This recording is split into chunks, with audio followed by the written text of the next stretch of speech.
I'm Mina Grimes, 41 years old. In the eyes of my parents, I am a failed, impoverished civil servant, the black sheep of a pristine New England lineage. But they don't know that I currently hold the command of 3,200 Air Force personnel. At the chaotic gate of LAX, my father, a man who just spent the morning showing off his new Rolex submariner, shoved a crumpled boarding pass into my hand.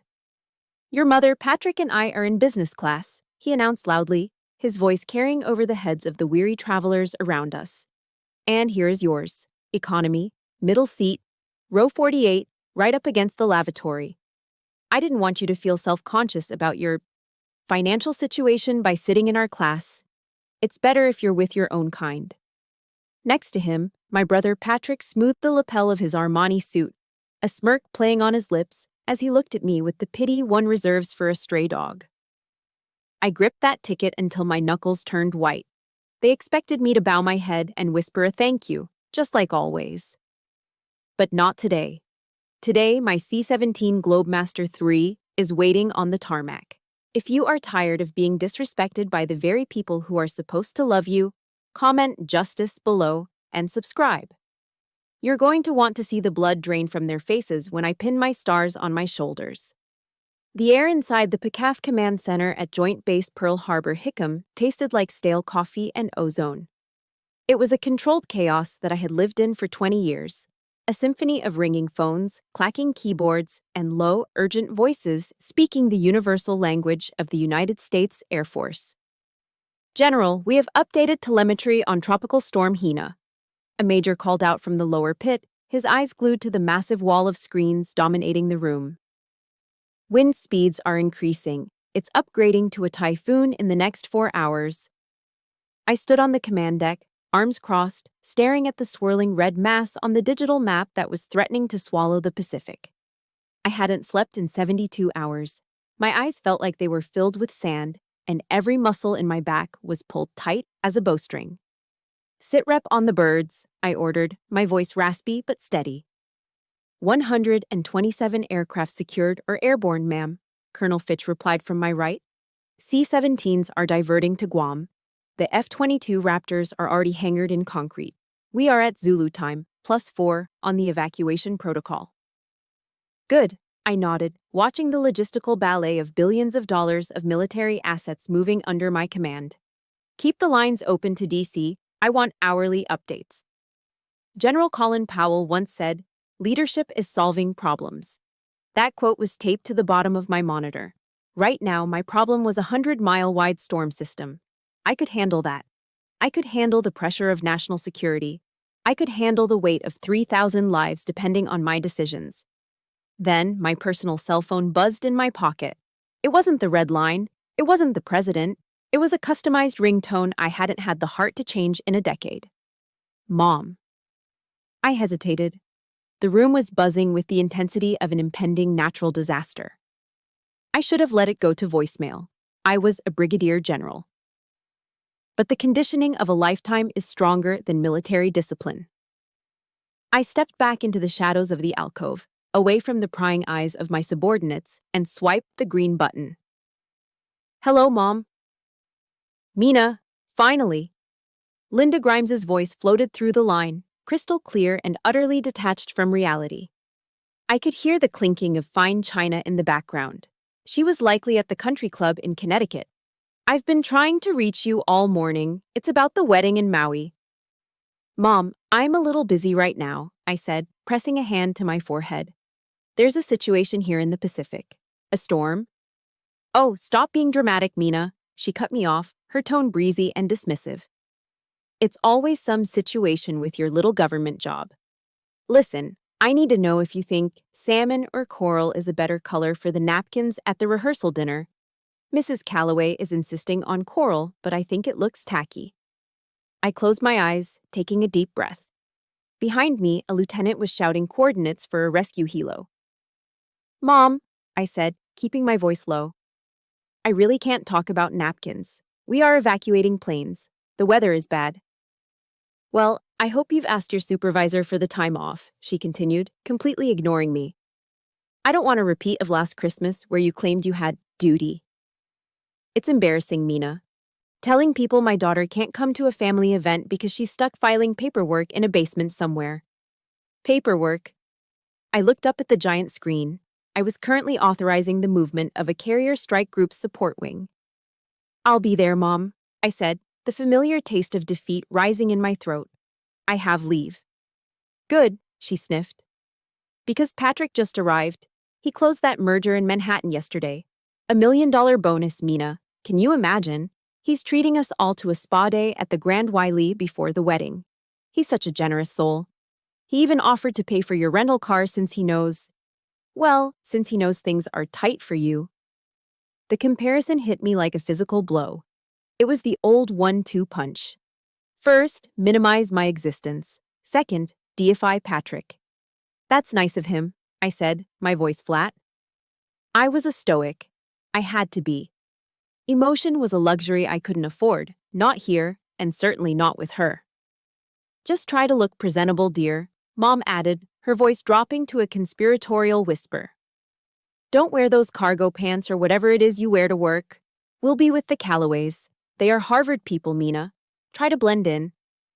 I have to go, Mom. My boss is calling. I hung up before she could say anything else. My hand was shaking slightly, not from the caffeine, not from the sleep deprivation, but from the sheer, suffocating toxicity of that 2-minute conversation. I stepped back out onto the command deck. General? Orders? Colonel Fitch asked, looking at me with concern. She saw the change in my posture. She saw the mask slip, just for a fraction of a second. Maintain current heading, I said, forcing my spine to straighten. Get me the weather update for the Maui approach. I walked back to my desk.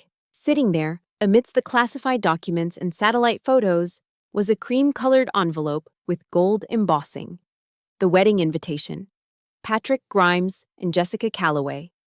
It looked innocent enough, just heavy cardstock and calligraphy.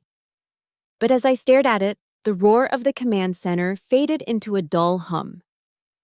That piece of paper wasn't an invitation. It was a summons.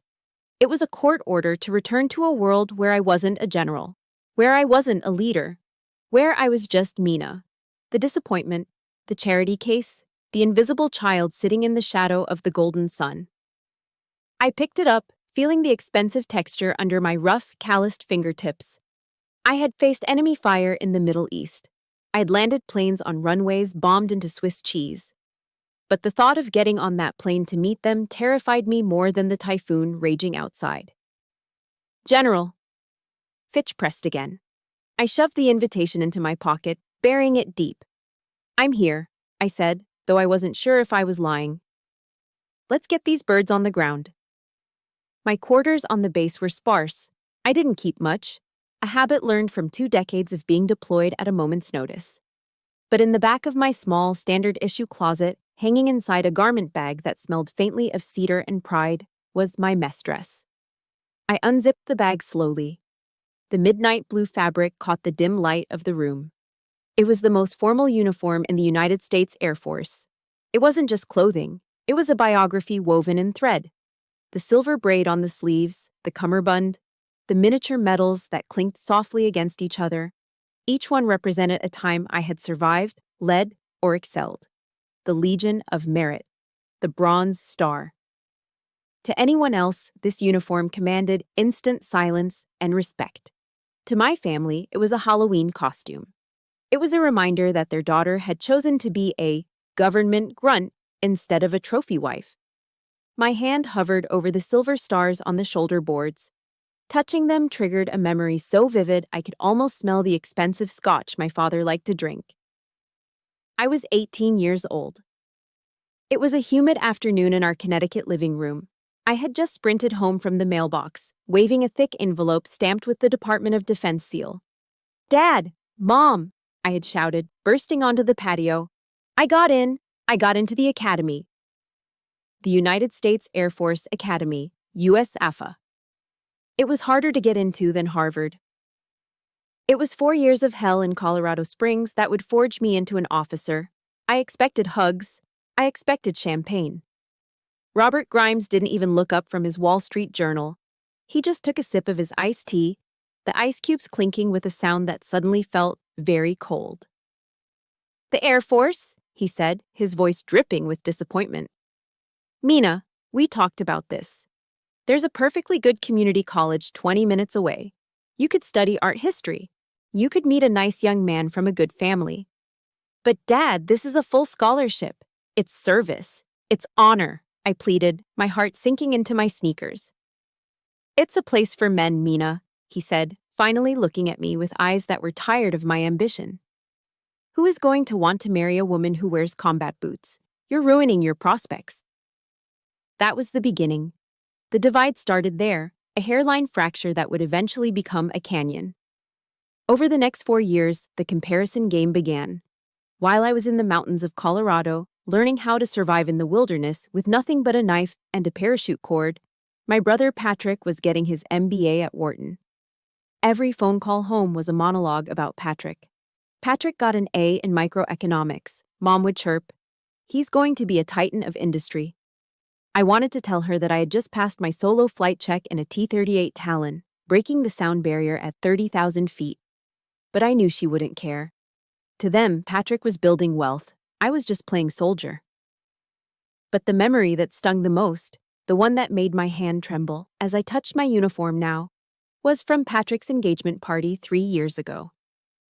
It was a black tie affair at a rented estate in the Hamptons. I had flown in from a deployment in Germany, exhausted, jet-lagged, but happy to see them. I was a lieutenant colonel then. I was managing a logistics budget of $40 million. I was responsible for the movement of assets that exceeded the GDP of small nations. I was wearing a simple navy cocktail dress. It was elegant, understated, and something I had bought with my own money. I was standing by the punch bowl when my Aunt Jaime, Mom's sister and chief enforcer of the family snobbery, cornered me. Mom was right behind her, clutching her pearls. Mina, sweetie, Aunt Jaime cooed, looking me up and down with a mixture of pity and distaste. It's so brave of you to come. Brave? I asked, confused. It's my brother's engagement party. We know things are tough, Mom whispered, leaning in close so the other guests wouldn't hear. She pressed something into my hand. It was cold and dry. I looked down. It was a crumpled $100 bill. What is this? I asked, feeling my face flush hot. For your wardrobe, dear, Aunt Jaime said loud enough for the nearby waiter to hear. We know the military pays peanuts. We didn't want you to feel embarrassed standing next to Jessica's bridesmaids. Go buy yourself something. Less off the rack for the wedding. Don't let people know how much you're struggling. I stood there, frozen. I wanted to scream. I wanted to pull out my bank statement. I wanted to tell them that I made more than enough to buy this entire party if I wanted to. But I didn't. Because in the Grimes family, love was conditional. And the condition was that I remained the charity case so they could feel benevolent. This is the reality so many of us face. We work twice as hard to be half as respected by the people who share our DNA. If you have ever felt small in the presence of those who should build you up, please hit that like button right now. And drop a comment below with just one word: respect. Let's show the world that we know our own worth, even if our families are blind to it. I looked at the crumpled bill in my memory, and then back at the crisp uniform hanging before me. The temptation to wear this mess dress to Patrick's wedding in Maui was overwhelming. Imagine walking into that reception wearing my rank, my medals, my achievements displayed in silver and gold. It would be a nuclear bomb. It would force them to acknowledge me. But it would also ruin the day. It would make me the villain. Look at Mina, they would say. Always trying to make it about herself, showing off her little costume. I sighed, the sound heavy in the empty room. Slowly, painfully, I zipped the garment bag back up. I pushed the general's uniform to the back of the closet, into the dark. I turned to my dresser and pulled out a stack of civilian clothes. Old jeans, a generic blouse I bought at Target, a pair of sensible, worn-out sandals. I began to pack my suitcase. I wasn't packing for a vacation. I was packing a costume. I was preparing to play the role of Mina the failure, the poor relation, the disappointment. Because that was the only version of me they knew how to love. I clicked the suitcase shut. The sound echoed like a cell door closing. I grabbed my purse, checked for the crumpled economy ticket, and walked out the door. I was leaving the general behind. Mina, the daughter, was heading into the storm. On the wall of my office, taped right at eye level where I couldn't miss it, was a block of text printed on plain white paper. It wasn't a regulation or a protocol. It was a quote from Theodore Roosevelt. "It is not the critic who counts, not the man who points out how the strong man stumbles, or where the doer of deeds could have done them better. The credit belongs to the man who is actually in the arena." I read it every single morning. Today, I read it 3 times. I was about to step out of my arena and into a world where the critics didn't just count, they were the only voices that mattered. "Signing off on the transfer of authority," I said, my voice steady, though my stomach was doing barrel rolls. I pressed my thumb against the biometric scanner on my desk. The secure terminal beeped and the screen flashed green.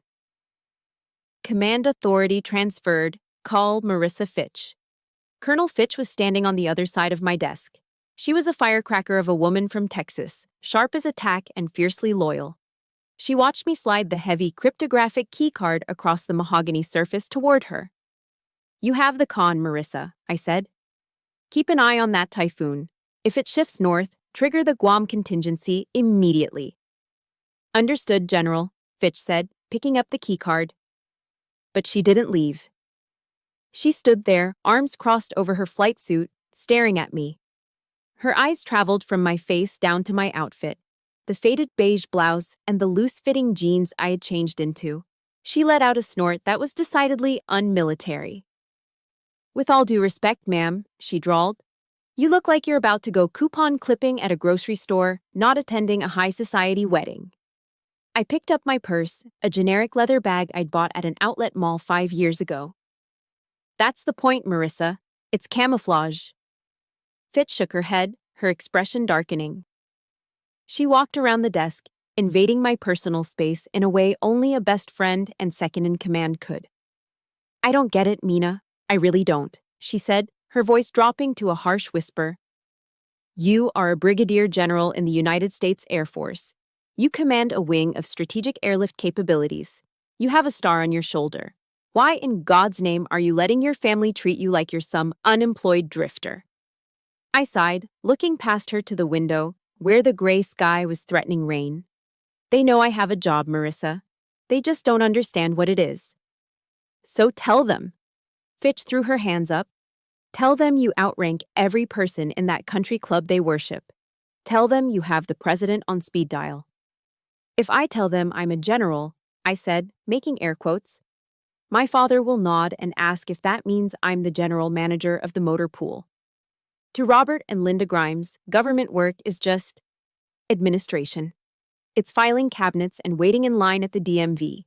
They think general is just a fancy title for a senior bureaucrat who pushes paper. They don't see the planes. They don't see the strategy. They just see a civil servant salary. Fitch looked like she wanted to punch a wall. "But that's insane. You make—" "I know what I make," I cut her off. I did know. I knew it down to the penny. It was a math equation I ran in my head every time Patrick bragged about his bonuses. I did the mental calculation again, just to ground myself. My base pay as an 07 with over 20 years of service. The basic allowance for housing, which in Hawaii, one of the most expensive zip codes in America, was astronomical. The flight pay. The cost of living allowance. It all added up to a compensation package hovering right around $400,000 a year. I wasn't destitute. I wasn't struggling. I was in the top tax bracket of the United States. I earned basically the same amount as my brother Patrick, the financial wizard. The difference was in where the money went. Patrick wore his wealth. It was on his wrist in the form of a Rolex. It was in his garage in the form of a Porsche. It was in the Hermes Birkin bags he bought his fiancée to prove his worth. My wealth was invisible. It was in my diversified investment portfolio that I never talked about. It was in the college funds I'd secretly set up for my nieces. And mostly, it was in the checks I wrote every month to the Wounded Warrior Project and the Air Force Aide Society. Last year, I donated $50,000 to build housing for homeless veterans. Patrick spent $50,000 on a membership to a golf club in the Hamptons. We were not the same. "I don't need them to know about the money, Marissa," I said softly. I use my money for things that matter. I don't need to wear a price tag to feel valuable. It's not about the money, Mina, Fitch said, her eyes softening with a mixture of frustration and pity. It's about the respect. You're letting them walk all over you. You're playing small so they can feel big. She picked up a folder from the desk and tapped it rhythmically against her palm. You know what you look like right now? She asked. A tired woman going on vacation, I ventured. No, Fitch said, her voice sharp. You look like an eagle trying to walk like a chicken because you're afraid of scaring the other chickens in the coop. The image hit me hard. An eagle trying to walk like a chicken.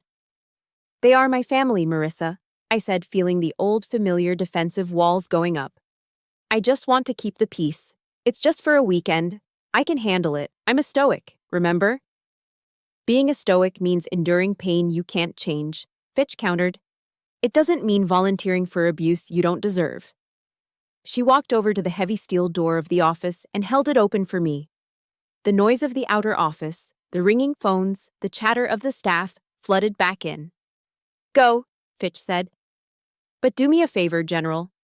When you're sitting in that middle seat in economy, just remember who you actually are. Don't let them clip your wings. I adjusted my purse strap, feeling the weight of the civilian costume settling on my shoulders. It felt heavier than my rucksack ever did. I'll see you in 3 days, Colonel, I said. Keep my birds safe.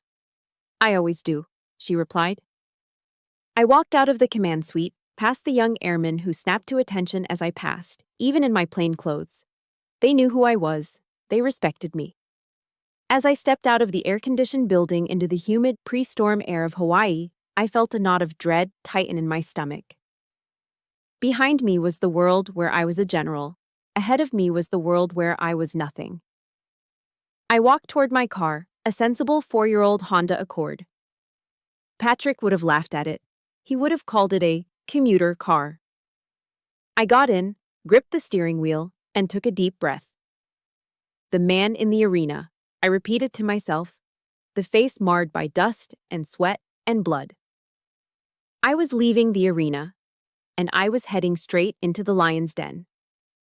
Los Angeles International Airport was its own special circle of hell. It was a cacophony of rolling suitcase wheels, screaming toddlers, and the robotic voice of the PA system announcing delays. The air inside Terminal 4 smelled of stress, stale pretzels, and jet fuel. I stood near the entrance of the check-in counter, checking my watch. I had arrived exactly at 900 hours. Punctuality wasn't a habit for me, it was a religion. I scanned the crowd, looking for them. It wasn't hard. You didn't need a radar system to spot the Grimes family. They were making an entrance. My father, Robert, was leading the phalanx, pushing a luggage cart that was stacked so high with Louis Vuitton monogrammed bags, it looked like a monument to capitalism. My mother, Linda, walked a step behind him, wearing oversized sunglasses indoors and a scarf that probably cost more than a senior airman's monthly paycheck. And then there was Patrick. My brother was walking with that loose-limbed, arrogant stride of a man who has never had to run for cover. He was wearing a beige linen suit, Armani, doubtless. That was entirely impractical for travel but perfect for projecting status. He was typing on his phone, barely looking up as people swerved to avoid hitting him. I looked down at my own gear. I had one bag, a black tactical carry-on that fit everything I needed for 4 days. Efficient, mobile, invisible. They spotted me, or rather, my mother spotted my lack of luggage. Mina, she called out, waving a manicured hand. I took a deep breath, steeling myself. I had negotiated with warlords in Afghanistan. I could handle a weekend with my parents. Hi, Mom. Hi, Dad, I said, forcing a smile as they approached. There were no hugs. The Grimes family didn't do public displays of affection. They did public displays of assessment. My mother stopped in front of me, lifting her sunglasses to perch them on her forehead. Her eyes, sharp and blue like mine, scanned my face like she was looking for a crack in the foundation. Oh dear, she sighed, reaching out to touch my cheek with a cold finger. You look so weathered. It's good to see you too, Mom, I said, pulling back slightly. No, really, Mina. she continued, her voice loud enough for the couple standing in line behind us to hear. Your skin is like parchment. Look at these crow's feet. And the sun damage on your neck? It's leather. Does the military not teach women about moisturizer? Or do they just expect you to look like one of the men? I touched my neck instinctively. The sun damage was windburn from standing on a flight line in Guam for 12 hours straight, directing relief supplies while 60-mile-per-hour winds whipped sand and salt against my skin. It wasn't neglect. It was evidence of work. I've been working outside, Mom, I said quietly. Well, you need a peel, she declared, turning her attention back to her reflection in a glass partition. Remind me to book you an appointment at the hotel spa. You can't stand next to Patrick's fiancée looking like a field hand. Patrick finally looked up from his phone. He flashed me a grin that didn't reach his eyes. Hey, little sis, he said, looking me up and down. Nice outfit. Very soccer mom on a budget.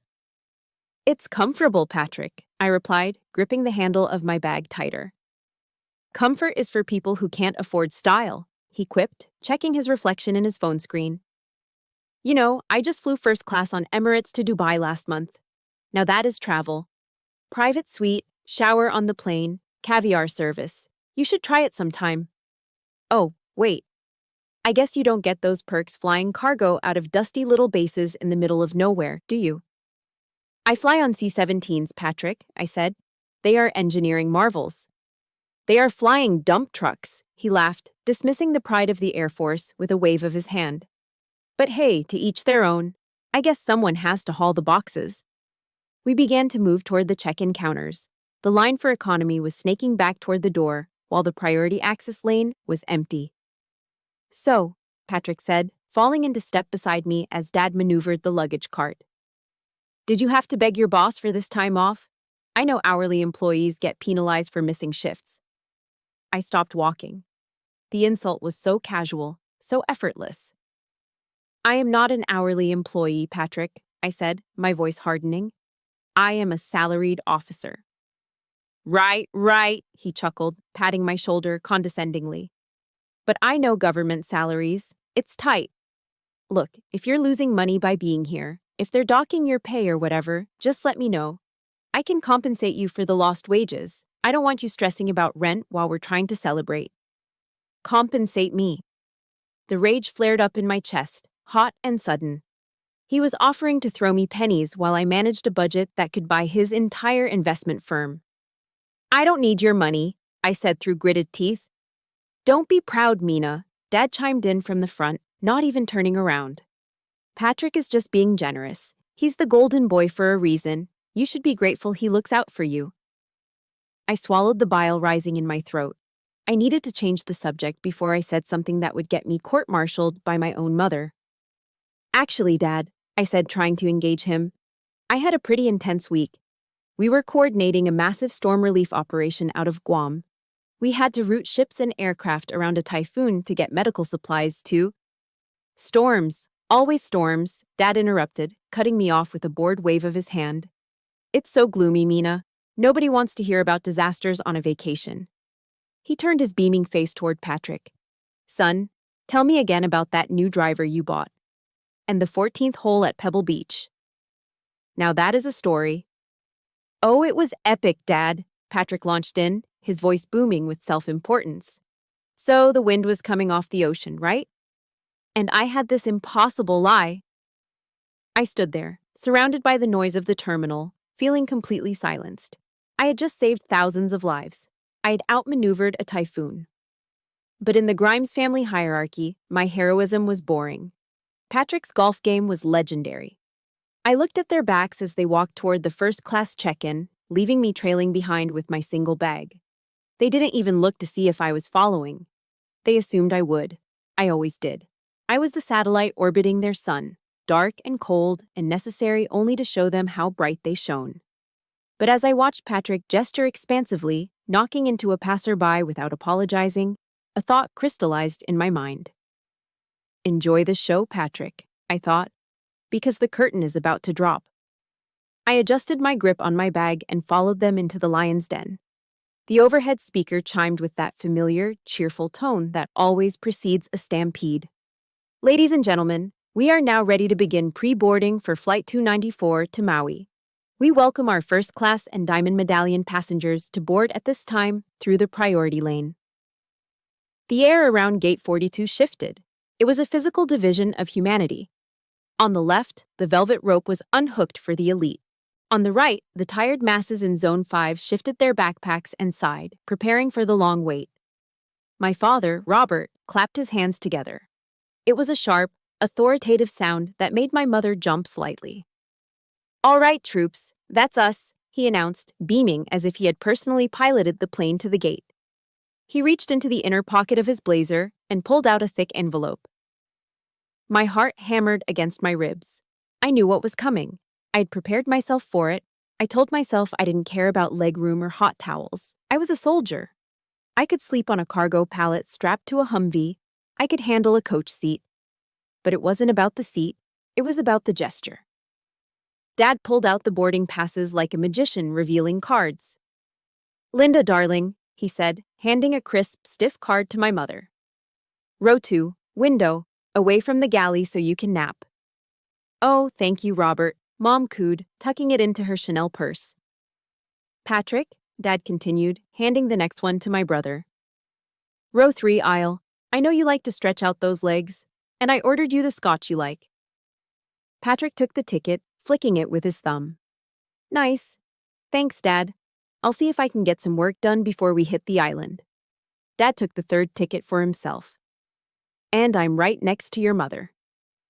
Then his hand went back into the envelope. It came out empty. He patted his pockets, acting out a little pantomime of forgetfulness that felt rehearsed. "Ah, right," he said. He reached into his back pants pocket, the place where you keep receipts and use tissues, and pulled out a piece of thermal paper. It was crinkled. It had been folded and unfolded. He held it out to me. "Here you go, Mina." I took it. The paper felt thin and cheap between my fingers. I looked at the numbers printed in bold black ink. Seat 48B. Row 48. The very back of the plane. The fuselage narrowed back there, and B, the middle seat. I looked up at him, unable to keep the shock off my face. "Dad, this is the last row." "Is it?" He feigned surprise, peering at the ticket over his reading glasses. "Oh, yes. So it is. Well, you know how busy the flights are these days." "But Dad," I said, my voice barely a whisper. "You bought 3 first-class tickets. We booked this trip months ago." The smile on his face didn't falter, but his eyes changed. They lost their warmth and took on that pitying, patronizing glint that I hated more than anything in the world. He stepped closer, putting a heavy hand on my shoulder. He squeezed it, not in affection, but in a way that felt like he was holding me down. "Mina, sweetheart," he said, his voice dropping to a loud whisper, meant for an audience. "I did this for you." "For me?" I repeated, dumbfounded. "Yes," he explained slowly, as if talking to a slow child. "I didn't want you to feel uncomfortable. Think about it. If you sat up front with us, well, it's just not your world, is it? The champagne, the service, the luxury. I know how tight things are for you on your government salary. I didn't want you to sit there feeling self-conscious, worrying about how you don't fit in with that level of lifestyle." He gestured vaguely toward the back of the plane, toward the tunnel where the economy passengers would soon herd. "Back there," he said, "you'll be with your own kind, regular folks, people who understand the value of a dollar. You won't have to pretend to be something you're not. It's better this way. You'll feel a sense of belonging." I stood frozen. The noise of the terminal faded into a high-pitched ringing in my ears. He hadn't just cheaped out. He had segregated me. He had weaponized a plane ticket to remind me of my place in the family hierarchy. The back of the bus. The servants' quarters. Patrick leaned in, checking his reflection in the glass of the boarding door. He chuckled, a low, wet sound. "Don't worry, sis," he smirked, adjusting his collar. "If the flight attendants give us warm cookies, I'll wrap one up in a napkin and bring it back to you. If you're a good girl, I'll save you dessert." He winked. Something inside me fractured. It wasn't a break. It was a release. It was the sound of the final cable snapping on a bridge that had been swaying in the wind for 40 years. I looked at the crumpled piece of paper in my hand. Seat 48B, right next to the lavatory. For 6 hours, I would smell the chemicals and hear the flush of the toilet squeezed between two strangers while my family clinked crystal glasses 50 feet away.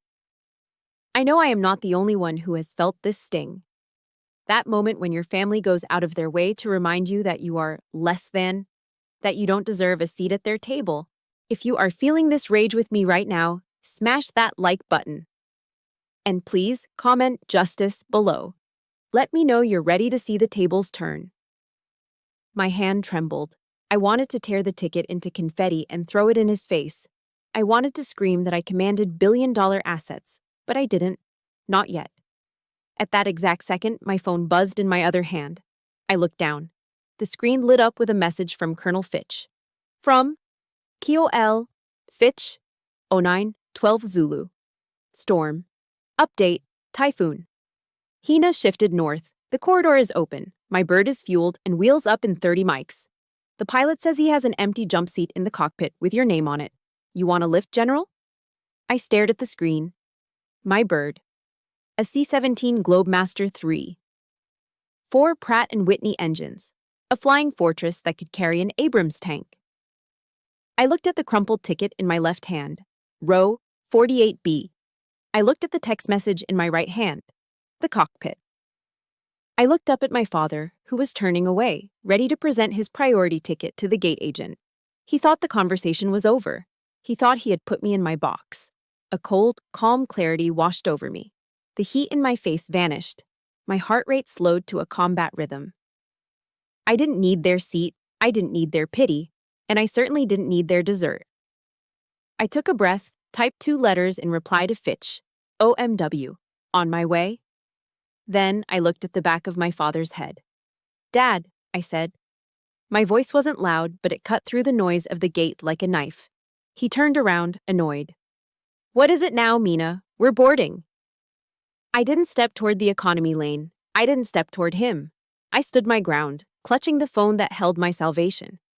The storm wasn't in the Pacific anymore. It was right here, standing at Gate 42. And it was about to make landfall. The sounds of Terminal 4 seemed to warp and bend, stretching into a surreal, muffled hum. The only thing that felt real was the piece of thermal paper in my hand and the cold, hard weight of the decision sitting in my chest. For 41 years, I had held on to scraps like this. I had held on to the backhanded compliments, the conditional love, the charity that came with a price tag of humiliation. I had accepted my seat at the kids' table. I had accepted the role of the grateful, lesser sibling. But the storm had shifted, and so had I. I looked at my father's expectant face. He was waiting for me to nod, to shrink, to shuffle off toward the economy line like a good little soldier. He was waiting for the submission. I opened my hand. I didn't crumple the ticket. I didn't tear it. I simply relaxed my fingers and let gravity take over. The boarding pass for seat 48B fluttered down. It did a little pirouette in the air, light as a feather, before landing face up on the dirty, gray airport carpet, right next to the polished toe of my father's Italian loafer. The silence that followed was louder than a jet engine. I don't need this, Dad, I said. My voice was calm. It wasn't the voice of his daughter. It was the voice of a commanding officer giving a final briefing. I don't need the seat, and I don't need the lesson. My father blinked, staring at the paper on the floor as if I had just dropped a live grenade. He looked up, his face reddening with a mixture of confusion and rising anger. Mina, pick that up, he snapped, his voice dropping an octave into that tone he used when I was a teenager. Don't be dramatic. You're making a scene. Yeah, seriously, Patrick chimed in, stepping forward aggressively. He looked around at the other passengers, offering an apologetic shrug before turning his glare back to me. What is wrong with you? Dad spends hundreds of dollars to get you a ticket, and you throw it on the floor? You are such an ungrateful brat. Just get on the plane, Mina. Stop trying to make everything about you. It's not about me, Patrick, I said, meeting his eyes. For the first time in my life, I didn't feel small looking at him. I felt bored. It's about standards. Standards? My mother let out a shrill, disbelief-filled laugh. You're wearing a blouse from a discount rack and you're talking about standards? Honey, look at yourself. You're embarrassing us. Pick it up, Dad commanded, pointing a shaking finger at the floor. Now, or you can swim to Maui for all I care. I didn't move. I didn't blink. I just watched them. They looked so small suddenly. 3 people obsessed with their luggage and their legroom, thinking they owned the world because they had a platinum medallion status. No, I said. Before Patrick could unleash the tirade of insults I could see building behind his eyes, the atmosphere in the terminal shifted. It started with a sound. From the direction of the TSA priority checkpoint, the secured diplomatic lane that was closed to the public, came the heavy, rhythmic thud of boots. Not the shuffling of tourists in sneakers, but the synchronized, hard-soled cadence of military precision. Clack, clack, clack. The crowd near the checkpoint began to part. People stopped dragging their suitcases. Heads turned. The murmur of conversation died down, replaced by the hush that always accompanies a display of true power. My family turned to look, annoyed by the distraction. Walking toward us was a phalanx of 3. Leading the V formation was a woman who looked like she had been carved out of steel and excellence. It was Captain Elisa Rouse, my aide de camp. She wasn't wearing her flight suit today. She was wearing her service dress blues. The jacket was tailored to perfection, hugging her shoulders without a wrinkle. The silver U.S. insignia on her lapels caught the terminal lights. Her ribbon rack, a colorful grid of commendations, sat perfectly aligned above her left pocket. Her hair was pulled back in a bun, so tight it defied physics. Flanking her on either side were 2 security forces airmen. They were giants, 6'4", broad-shouldered, wearing immaculate operational camouflage patterns, with black berets pulled low over their eyes. They moved with the lethal grace of predators, their eyes scanning the perimeter, creating a moving bubble of security that pushed the civilians back without them saying a word. "Who is that?" Mom whispered, clutching her purse. "Is it a politician?" "Probably some VIP," Patrick sneered, though he stepped back instinctively. "Show-offs." They weren't looking at the VIP lounge. They weren't looking at the first-class line. They were walking straight toward us. The crowd parted like the Red Sea. The 2 security forces airmen stepped out to the sides, creating a physical barrier between the public and the space where we stood. One of them gently but firmly extended an arm to hold back a businessman who had drifted too close. Captain Rouse didn't break stride until she was exactly 3 paces away from me. She ignored my father. She didn't even glance at Patrick, who was standing there with his mouth slightly open, looking like a confused toddler in an expensive suit. She looked directly at me. Her expression was stone. It was the face of the United States Air Force. Then, with a snap that echoed off the high ceilings of the terminal, she brought her heels together. The sound was like a gunshot. Crack. In one fluid, practiced motion, she raised her right hand. Her fingers were stiff, aligned perfectly, the tip of her middle finger touching the corner of her eyebrow. A salute? It wasn't a casual wave. It was a render of honors. It was a gesture of absolute, unwavering subordination and respect.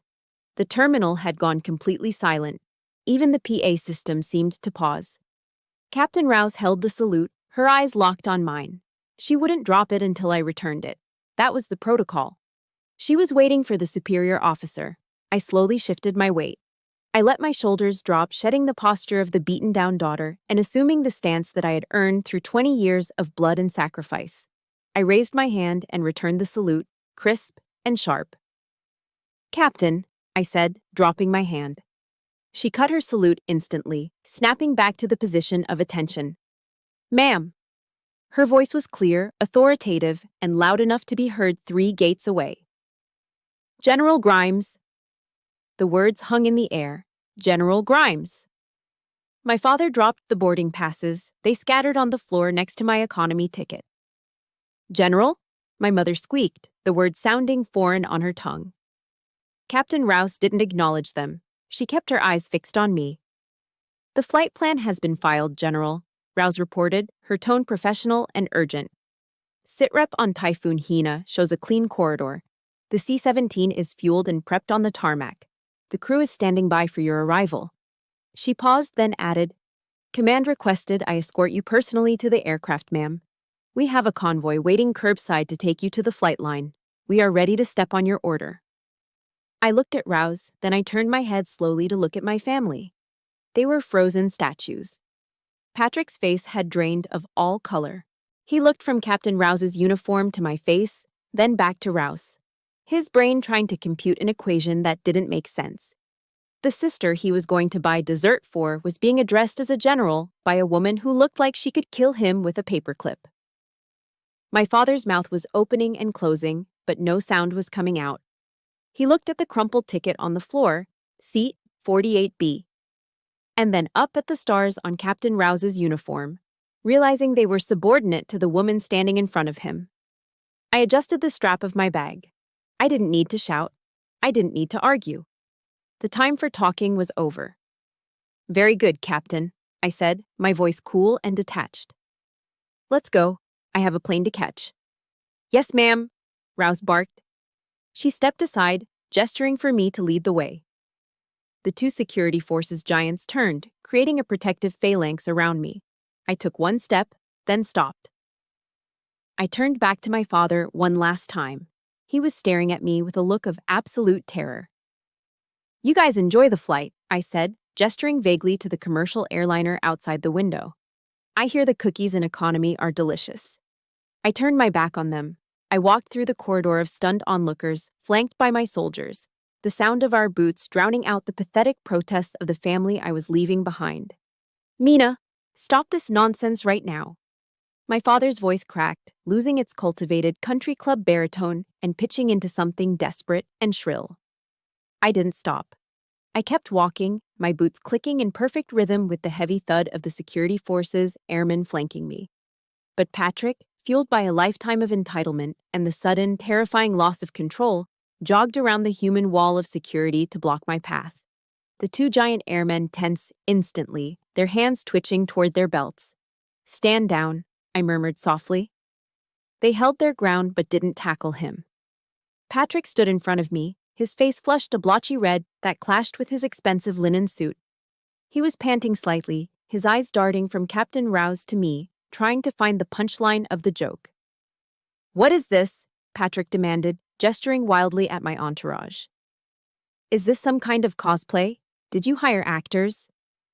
You're a mid-level bureaucrat, Mina. You file paperwork. You don't have people. The terminal had gone quiet again. The show wasn't over. The audience, the tired families, the business travelers, the college kids on spring break, were all watching. Phones were raised like lighters at a concert, recording every second. I stopped and looked at my brother. Really looked at him. For decades, he had been the giant in my world, the golden idol I was forced to worship. Now, seeing him sweat under the fluorescent lights of LAX, he looked incredibly small. It's not a costume, Patrick, I said. I reached into my small black bag. My fingers brushed past my wallet and found the small velvet-lined case I always kept with me. It was a superstition, a talisman. I pulled it out and snapped the lid open. Inside lay a single, silver star. It wasn't plastic. It wasn't a prop. It was solid silver, authorized by Congress and presented to me by the Secretary of the Air Force. I took the star out. With slow, deliberate movements, I pinned it onto the collar of my discount rack blouse. It caught the overhead lights, gleaming with a cold, hard brilliance that made the diamonds on my mother's fingers look like broken glass. Brigadier General, I said, my voice calm and projecting clearly to the back of the gate area. That is my rank. It's not an administrative title. It means I command the 15th Wing. It means when I speak, the United States Air Force listens. My mother put a hand to her mouth, her Chanel bag slipping from her shoulder to the crook of her elbow. A general? She whispered, horrified. But girls aren't generals, Mina. You never said. I tried to tell you. I cut her off, turning my gaze to her. For 20 years, I tried to tell you about my promotions, my deployments, my medals. You interrupted me to talk about Patrick's golf handicap. You told me my stories were boring, so I stopped telling them. Patrick let out a scoff, trying to regain his footing. He pointed a shaking finger at Captain Rouse. Okay, fine, so you got a promotion. Big deal. But this? He waved at the scene. Private security? A private plane? Who do you think you are, Mina? You think the taxpayers want to fund your little joyride to a wedding? That's fraud. I bet the IRS would love to hear about. I laughed. It was a short, dry sound. You really don't get it, do you? I stepped closer to him. It's not a private jet, Patrick. It's a C-17 Globemaster III. I let the name hang in the air for a second. It has a wingspan of 170 feet, I continued, reciting the specs I knew better than my own social security number. It is powered by 4 Pratt & Whitney F-117 turbofan engines. It can carry an M1 Abrams tank, 3 Apache helicopters, or, in this case, a command element needed in the Pacific Theater. I leaned in, my voice dropping to a whisper that was louder than a shout. And do you know how much it costs? Patrick blinked, mute. $218 million, I said. The number hit him like a physical slap. His eyes widened. Your first-class ticket to Dubai cost, what, 10,000? Maybe 15? I tilted my head. The aircraft waiting for me on the tarmac is worth more than your entire firm, Patrick. It's worth more than every house, car, and suit you will ever own, combined. And I don't just ride in it. I command it. Patrick's mouth opened, but no words came out. He looked like a fish pulled onto a dock, gasping, desperate, and completely out of his element. I turned away from him and looked at my father. Robert Grimes was standing by the ticket counter, holding the 3 priority boarding passes in his hand. He looked old, suddenly, undeniably old. The arrogance that usually held his spine straight had evaporated, leaving a slumped, confused man in a blazer. I walked over to him. The crowd parted for me, murmuring. That's awesome, a teenage boy whispered loud enough for me to hear. She's a badass. I stopped in front of my father. I looked down at the floor where my crumpled economy ticket still lay, dusty and forgotten. Dad, I said. He looked up at me, his eyes wide and watery. He looked at the silver star on my collar. He looked at the soldiers behind me. Mina, he started, his voice trembling. I didn't know. Why didn't you say? You said you wanted me to be with my own kind, I said, quoting his words from 5 minutes ago. You said I wouldn't fit in up in first class? You were right. I gestured toward the glass windows where the massive gray tail of the C-17 was visible in the distance, rising above the commercial airliners like a shark among goldfish. I don't belong in seat 48B, Dad, and I don't belong in first class with you. I straightened my back, standing at my full height. I belong in the cockpit, I said. I belong in the sky. That is where my kind lives. For a second, nobody moved. Then, somewhere from the back of the economy line, a woman started clapping. Then a man joined in. Then the teenagers. Within seconds, the gate area erupted. It wasn't polite golf clapping. It was a roar. People were cheering. A guy in a baseball cap yelled, "Thank you for your service, General." My parents and Patrick stood frozen in the center of the applause, but it wasn't for them. For the first time in their lives, they were the background extras. They were the spectators. My mother's face flushed a deep, beet red.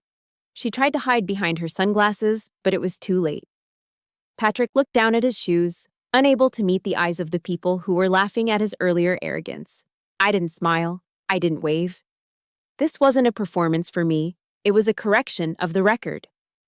Let's move out, Captain, I said to Rouse. Yes, ma'am. We turned and marched toward the exit doors that led to the tarmac shuttle. As the automatic doors slid open, letting in the smell of jet fuel and freedom, I didn't look back. I left the Grimes family standing in the ruins of their own ego, clutching their first-class tickets that suddenly seemed worth less than the paper they were printed on. The vibration of a C-17 Globemaster III is different from a commercial airliner. It doesn't hum. It growls.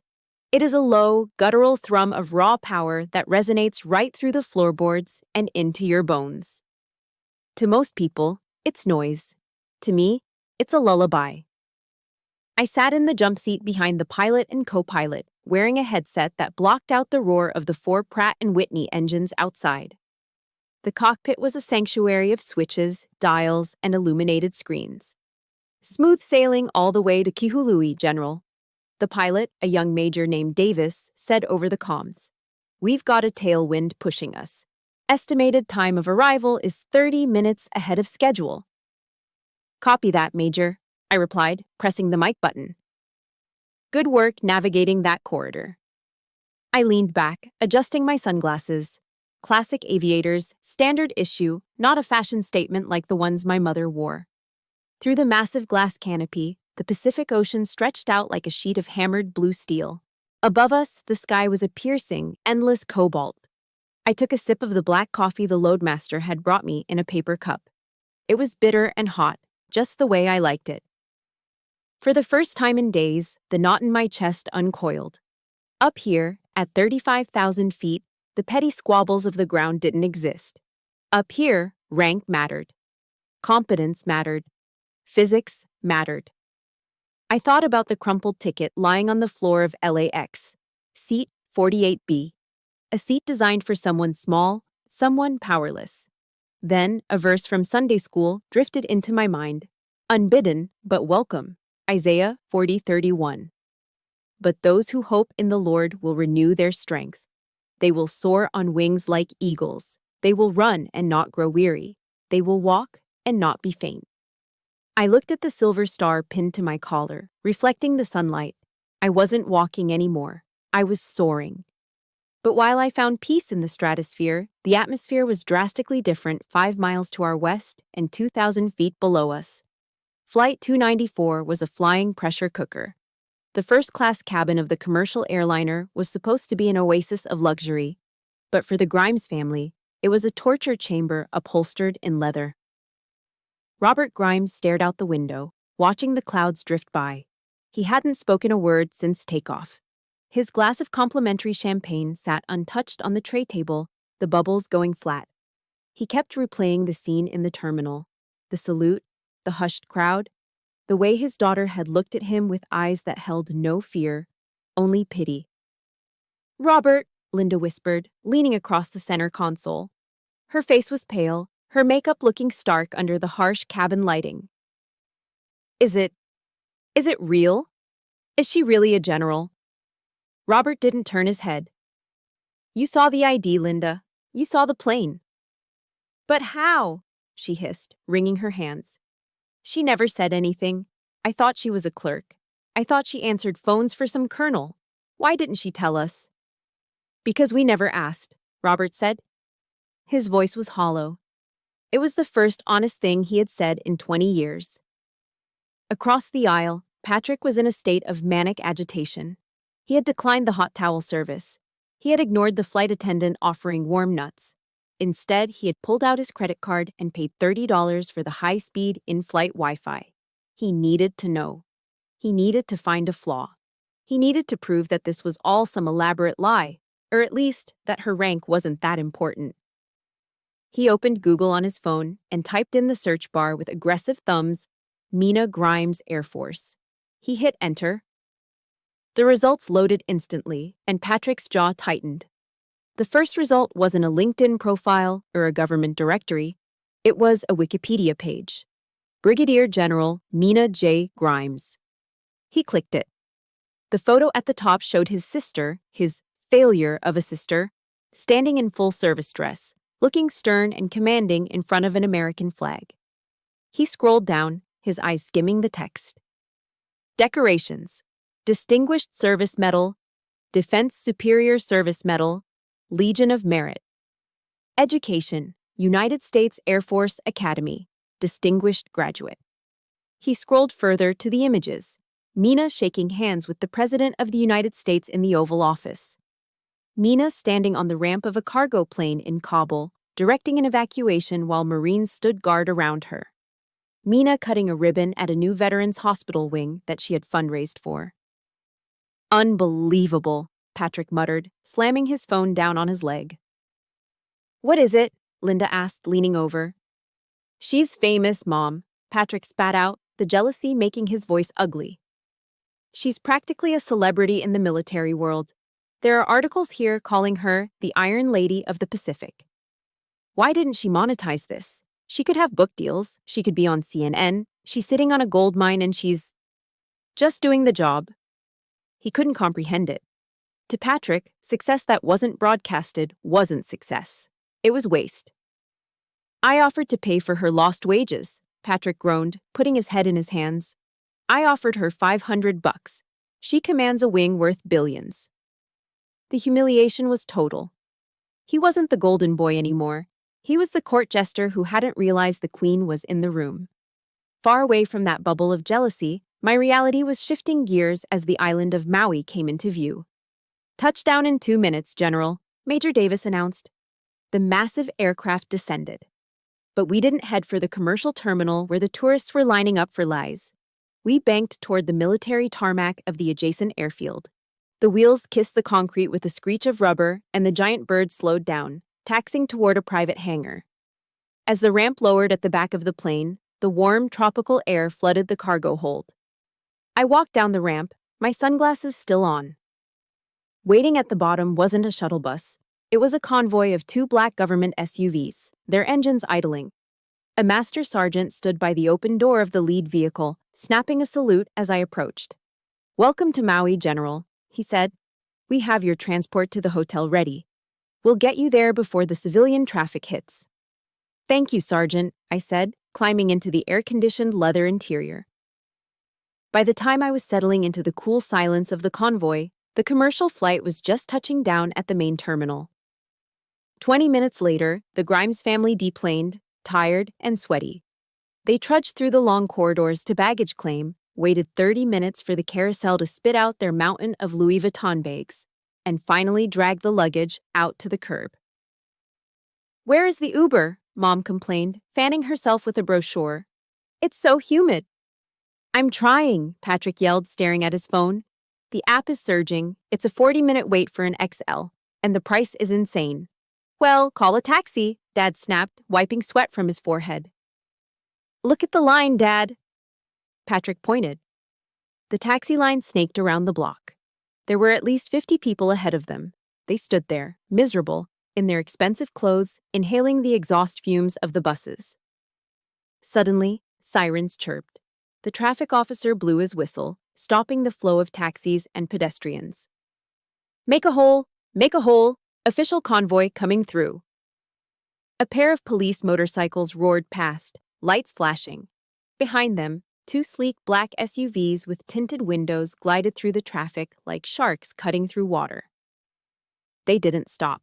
They didn't wait. They moved with purpose and authority. In the back seat of the lead SUV, for just a split second, a silhouette was visible. A woman with short blonde hair and sunglasses looking straight ahead, calm and cool. "Was that?" Mom started, squinting. "Yeah," Patrick said, his voice quiet and defeated. "That was her." The SUVs disappeared around the bend, heading toward the luxury resorts, while the Grimes family stood on the curb, waiting for a taxi that wasn't coming, holding their luggage and their bruised egos in the sweltering heat. The reception lawn at the Grand Wailea was a masterclass in American excess. Torchlights flickered against the darkening Maui sky, casting long dancing shadows over the tables draped in white linen and coral silk, the very color my mother had argued about on the phone just days ago. A string quartet played a soft, unrecognizable version of a pop song near the open bar, struggling to be heard over the clinking of crystal and the roar of the Pacific Ocean crashing against the beach nearby. I stood near the edge of the patio, holding a glass of sparkling water. I wasn't wearing my uniform. I had chosen a floor-length, navy blue gown. It was simple, structured, and unadorned by sequins or lace. It was the kind of dress that didn't scream for attention, yet somehow it demanded it. Since arriving, I hadn't said a word about my rank. I didn't have to. The rumor mill had done the work for me. I could feel the eyes on me. Guests I had never met, cousins from the bride's side, business partners of my father, were stealing glances, whispering behind their champagne flutes. The words general and private plane floated through the humid air like pollen. Is that her? A woman in a pink dress whispered loudly a few feet away. Patrick's sister.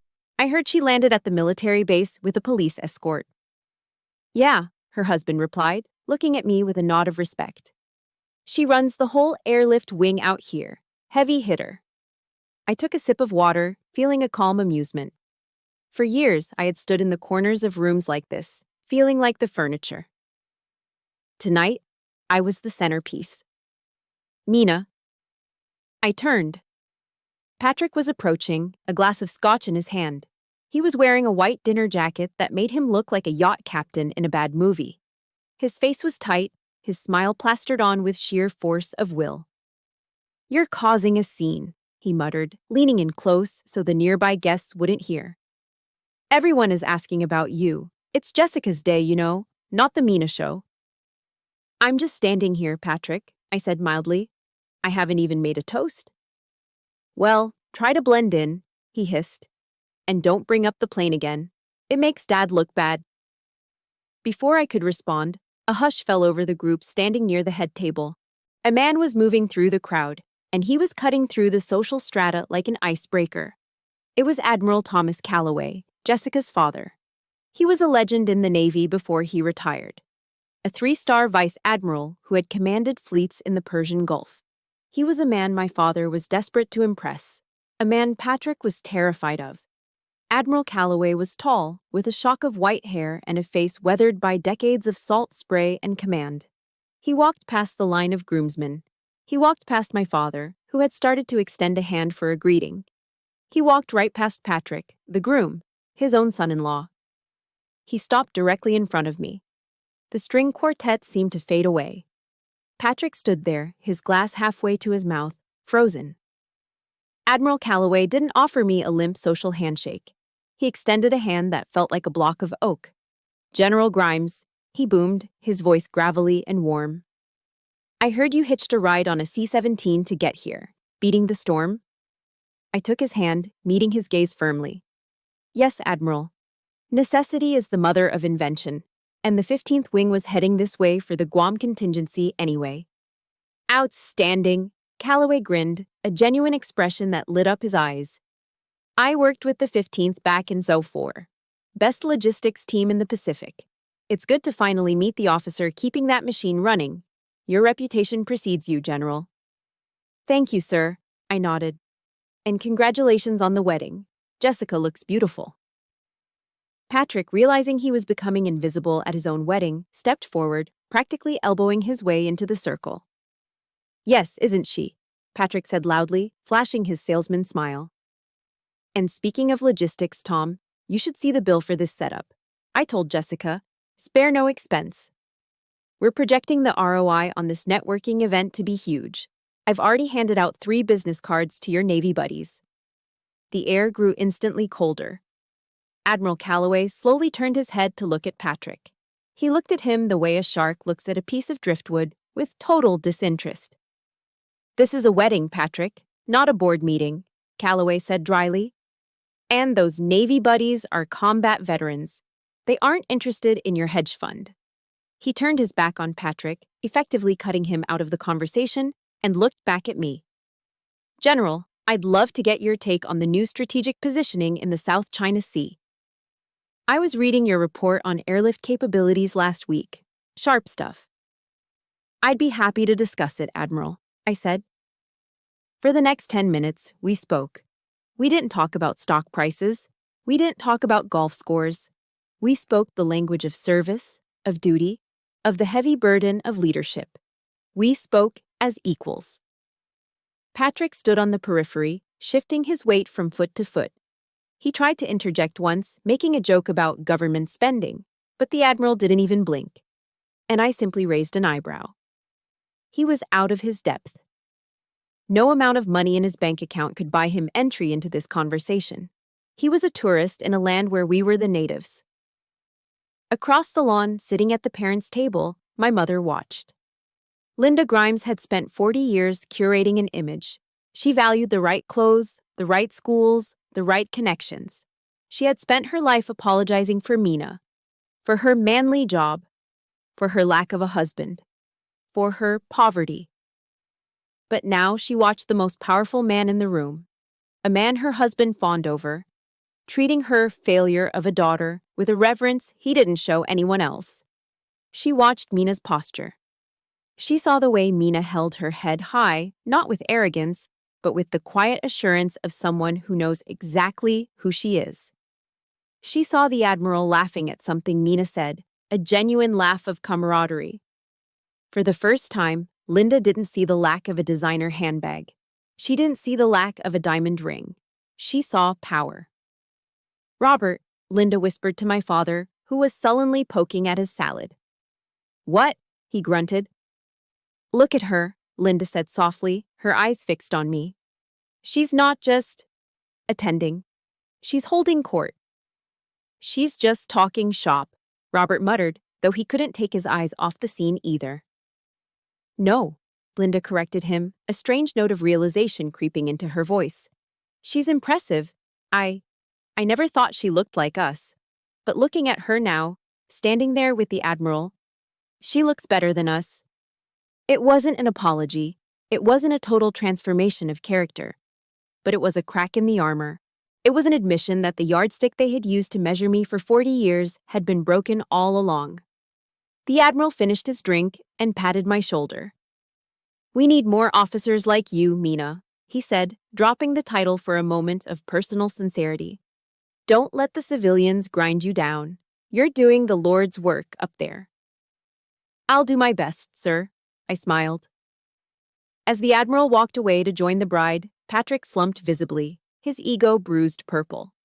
He looked at me, his mouth opening to make some snide remark, some last-ditch attempt to reclaim his superiority. But he stopped. He looked at the Navy officers nearby who were nodding at me. He looked at our parents watching from the table. He closed his mouth, turned on his heel, and walked toward the bar. I stood alone under the tiki torches, listening to the ocean. I took another sip of my water. It tasted better than any champagne they could have served. I had walked into the lion's den, and the biggest lion of them all had bowed. The reception had finally wound down. The Grand Wailea returned to its expensive tranquility, leaving only the rhythmic sound of the Pacific Ocean crashing against the shore. I stood on the balcony of my hotel room, barefoot on the cool tiles, holding a cup of tea. I watched the moonlight cut a silver path across the dark water, finally feeling the adrenaline of the last 24 hours begin to ebb. The sliding glass door of the adjacent suite opened. The smell of a cigar drifted over the privacy divider. "Mina." It was my father. "I'm here, Dad," I said, not turning around. He leaned against the railing. For a long time, he didn't speak. He just smoked, looking out at the darkness. When he finally spoke, his voice lacked its usual booming authority. It sounded smaller. "You were impressive tonight," Robert Grimes said. "Admiral Calloway thinks the world of you. He told me I must be very proud." "And what did you say?" "I said I was," he replied. And then I realized, I haven't said those words to you in a long time, maybe ever. I turned to face him. Illuminated by the amber balcony light, my father looked old. Not distinguished, just tired. "I'm sorry, Mina," he said, rusty and awkward. "About the ticket, about the seat, I misjudged the situation." I listened to the words. 10 years ago, they would have made me cry with gratitude. Tonight, I heard the subtext. He wasn't apologizing because he hurt me. He was apologizing because he had been embarrassed in front of the Admiral. He was trying to fix his own ego. "I accept your apology, Dad," I said calmly. Relief washed over his face. He immediately reached into his dinner jacket and pulled out his checkbook. His universal solution to every problem. "I want to make it right," he said, clicking his pen. "Let me write you a check. For the difference in the ticket price. Or a vacation. First class, just you. My treat." It was tragic. He didn't know any other language but money. "Put the checkbook away, Dad," I said. "But I want to help." "I don't need your money," I said, my voice steady. "I command a wing of the strongest military on Earth. I don't need your protection. I stepped closer to the railing. I don't need anything from you, Dad, except one thing. The next time you talk about me to your friends, or to Mom, or to Patrick, don't talk about what I don't have. Talk about who I am. I'm not Mina the disappointment. I'm General Grimes. If you can respect that, we're good. If you can't, then we'll just see each other at Christmas. He looked stunned. Slowly, he slid the checkbook back into his pocket. General Grimes, he repeated, testing the weight of the title. He nodded. Okay, I can do that. Good night, Dad. I stepped back inside and locked the door. I had drawn a line in the sand, and for the first time, I didn't step back. 3 weeks later. The air in my office at Joint Base Pearl Harbor Hickam was cool and smelled of ozone. The wedding felt like a lifetime ago. My secure phone rang. New York area code. This is General Grimes. Hey, it's Patrick. I paused. Patrick never called.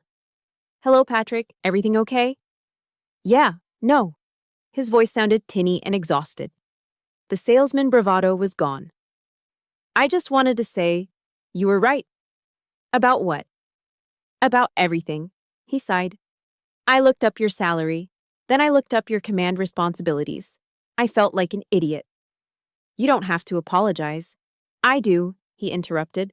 But I also wanted to tell you, I was jealous. I've been jealous for years. I blinked. Jealous? Patrick, you're the golden boy. You have the millions. It's all leverage, Mina, he whispered. The condo, the Porsche, the wedding, it's all debt. I'm leveraged to the hilt to keep up this image. Every day I wake up terrified the market will turn and I'll lose it all. He let out a dry, bitter laugh. I looked at you at the wedding, no jewelry, driving a Honda. But you looked so solid. You actually are who you say you are. I'm just playing a character in a suit. And I hated you because you were real and I was just expensive. For years I had envied him. Now I only felt a distant compassion. You can change, Patrick, I said. You don't have to play the role. Maybe, he said. Anyway, I'm proud of you, sis. For real. Thanks, Patrick. I hung up. The silence in the office felt heavy, but good. It was the weight of truth. I opened the top drawer of my desk. Inside lay my challenge coins and a few personal mementos. I reached into my pocket and pulled out a scrap of paper. It was smoothed out now, but the deep creases where my father had crumpled it were still visible. The boarding pass. Seat 48B. Economy. I didn't throw it away. I placed it gently in the drawer, right next to the velvet box containing my Legion of Merit medal. They belonged together. The medal was who I was. The ticket was a reminder of where I would never allow myself to be put again. It was the scar that proved I survived the wound. Forgiveness didn't mean forgetting. It meant remembering the lesson without carrying the pain. I closed the drawer with a soft click. General. Captain Rouse stood at the door with a clipboard. The squadron is prepped. The birds are fueled. We're waiting on your signature to launch. I picked up my pen and looked out the window at the flight line, where the gray giants were waiting for me. Let's go fly, I said, smiling. I signed the paper with a flourish. Mina J. Grimes, Brigadier General, USAF, and that was enough. That was my journey, but I know so many of you are fighting similar battles right now. Maybe you don't command a C-17, but make no mistake. You are a general in your own life. You are surviving storms nobody else sees. So, here is my final order for you. Don't let anyone, not even your family, convince you that you belong in the back row. You belong in the cockpit. If this story gave you strength, please subscribe to the channel so we can fight these battles together. And drop a comment below with the words, I am the pilot, to claim your power today. Let's fly high.